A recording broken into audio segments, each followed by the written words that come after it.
Going on, you guys? This is Aldini Day 1 on the PS4, and I'm going to be giving you guys another Ghost Recon Breakpoint video. And with this video I'm going to be giving you guys is going to be a top 3 snipers video.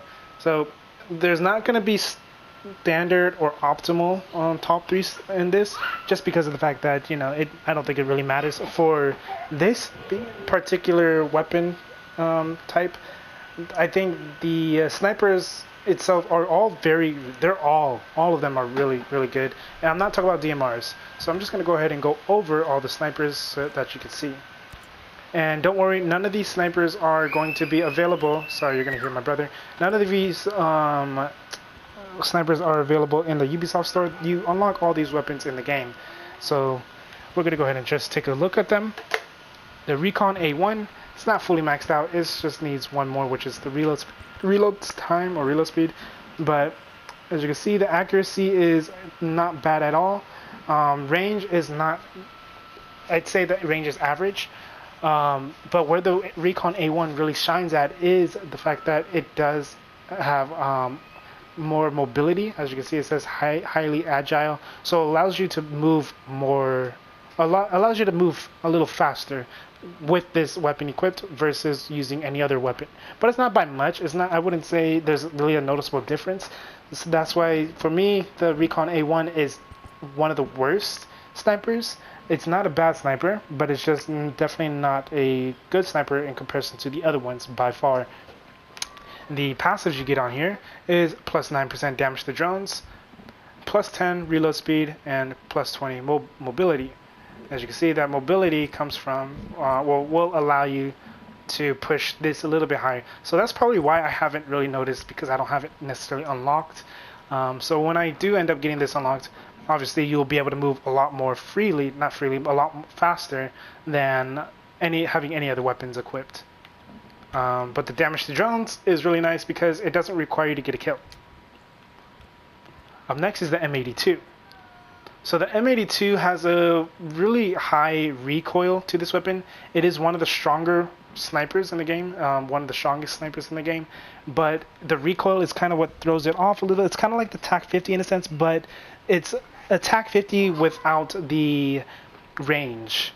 So the accuracy is really nice, handling is okay, but the mobility is actually pretty good now that I'm looking at it. Is it? Okay, that's why, plus 20 mobility. So it has a really nice mobility, but that's because I maxed it out. The range is at a decent amount for a sniper. The bullet drop will drop pretty early. It doesn't go as far, I mean, before the bullet starts to drop. And then the recoil is very low, but like I said, it has a very punishing recoil. I wouldn't say this is a top tier sniper, but it is a strong sniper. So it's not a bad pick. It's just not super great. Now you have the L115A3. L115A3 does have lower damage than the other snipers that I've already showed you. It's one of the lower damage snipers, but it is a well-balanced sniper in the game in general. It allows you to actually have a little bit faster fire rate than the other snipers, and it also has a pretty good handling, range, and recoil and accuracy. But I guess the accuracy doesn't really matter if you're not playing in third person. The mobility is it's obviously the same as the M82 as well. So the passives are also the same, plus 9 damage to drone, or percent damage to drones, plus 10 reload speed, and plus 20 mobility.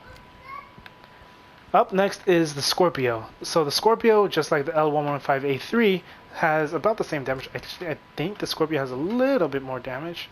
No, the Scorpio is the weakest, actually. It's 129 in damage, but it does have a faster fire rate. You can actually keep shooting this with a pretty good handling and accuracy. It doesn't make it to where you're basically shooting, once you shoot, your sniper goes up. You pretty much keep it in one spot, is what I kind of want to say, I guess. The mobility on this isn't as high as I'd like it to be, but that's why it doesn't have the plus 20 mobility in comparison to the other weapons where they get the plus 20 mobility. But it does have a high mobility, just standard by itself. It gets a really nice mobility. Now, if you ended up getting plus mobility on here, then it'd be even better, but I wouldn't worry about putting mobility on the weapon anyways, on really any snipers. The recoil is also really good though. Oh, before I forget, I need to go over the passives. So the passives you get plus 10 handling after a kill, plus 10 reload speed after a kill, and plus 3% crouch speed. Next up is the TAC 50. So the TAC 50, just like the the M83, is the same damage. And the thing with the TAC 50 though is it has higher range. It is super good in the range, less mobility, but obviously my mobility is really high because of the plus 30 from that and the plus 20 from here, so that's why it's really good there. So if it didn't lose mobility, it'd probably be a little bit higher, but the range on this weapon is really nice because of the fact that the bullet drops way further down the line versus pretty early on within like the 300 meter mark. The bullet starts to really drop around 350 or 400 meters instead.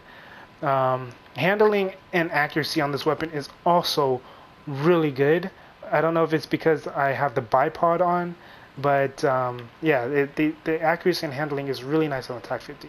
It doesn't mean the TAC 50 is stronger against the M82 and whatnot, but because the damage per bullet is the same, but the accuracy and range makes this sniper one of the best snipers in the game.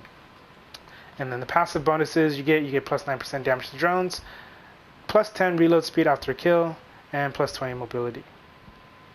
HTI is the next one, so you get highly lethal and fairly agile. Reload is the trade-off. So the reload is the longest reload out of all the snipers, not by much. Some of them is about like 0.75 and the other ones might be like 0.1 seconds faster than this. The accuracy isn't too bad. Range is a little above average. Handling isn't that great though, so it'll be one of those snipers where it is going to shoot up and then you get your target acquisition back in place. Now, back with the TAC 50, it does the same thing, but the target acquisition's a little faster.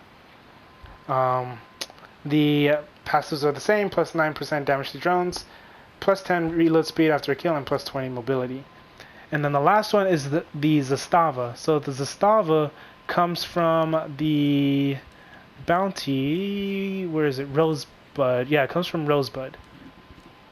Not bounty. It's one of the lieutenants. But yeah. So Zastava is hands down the strongest sniper in the game. One is because it ignores enemies' armor, and they actually fixed it so that way you don't have to shoot. So when you see it heavy, just a minigun or whatever, if you see them, it's just one tap to the head instead of shooting their helmet off. It just one taps their helmet and kills them instantly in one shot, which is really good. The downfall about the Zastava M93 is the fact that you cannot equip a silencer on here, but it does have good range, above average, really nice accuracy, pretty decent handling. It's about okay handling and not great recoil. Mobility is pretty good. Passives you get is plus 9% damage to drones, plus 10 reload speed, and plus 20 mobility. So like I said, this weapon is hands down the strongest sniper in the game. So now for the top 3 on my list is obviously going to go to Zastava, the TAC 50, and then the third one might shock you guys, the L115A3. And the reason why I chose the L115A3 on this top 3 list is because headshots are headshots regardless, but it's easier to get the target acquisition back in place after you shoot, and it's still a pretty good, it's in the middle of the damage out of all the others, where the other ones that are at 167 damage per bullet has a high recoil. This one doesn't, and then it's also higher than the Scorpio. The Scorpio has less damage, but the Scorpio target acquisition is pretty much the same as the L115A3. And then also the L115A3 doesn't have bad passives. It has good passives just like all the other ones. The only one that came down to the bad part of the stick is the Scorpio, where the talents really weren't, or the passives really weren't that great in its favor, making it not that great of a sniper. So yeah, the Zastava, TAC 50, and the L115A3 are the best snipers for both standard play and standard snipers and optimal snipers.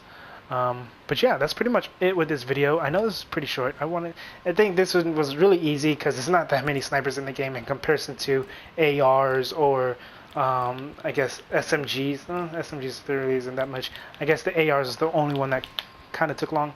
But yeah, that's pretty much it, like I said, with this video. If it helped you guys out, go and leave a like, comment, subscribe. If you have any questions or concerns, let me know down in the comment section, and I'll try my best to help you guys out to the best of my ability and whatnot. Yeah, that's pretty much it. This is all Day1 on the PS4. Have a good day, good night, and peace.